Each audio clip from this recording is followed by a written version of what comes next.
मी थिएटरमधील सर्वात त्रासदायक लोकांना गप्प करण्यासाठी गमी वर्म्सचा वापर केला. मी इनसाइड आउट डे पाहत होतो. माझ्या अगदी समोर दोन महिला आणि एक छोटी मुलगी होती. त्यांचं बोलणं थांबतच नव्हतं. एका महिलेचा फोन पूर्ण ब्राईटनेसवर होता. त्यामुळे मी वैतागून गेलो होतो. माझ्याकडे गमी वर्म्सचं एक पाकीट होतं. मला पूर्ण एक वर्म वाया घालवायचा नव्हता, म्हणून मी एकाला अर्ध्या भागात तोडलं. एक झटकन फळी आणि थेट निशाण्यावर. मी मागे वळून पाहिलं सुद्धा नाही. मी फक्त स्क्रीनकडे पाहत राहिलो. पण ती थांबली नाही.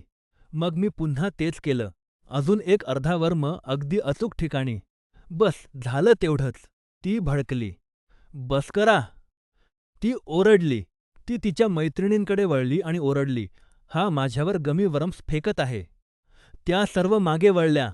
त्यांनी माझ्याकडे रागाने पाहिलं. मग ती छोटी मुलगी बोलली, "बरं, पण तो माणूस नक्कीच नव्हता." एकदम भारी. त्या पुन्हा समोर वळल्या. फोनचा ब्राईटनेस कमी झाला. बोलणं बंद झालं. पूर्ण विजय.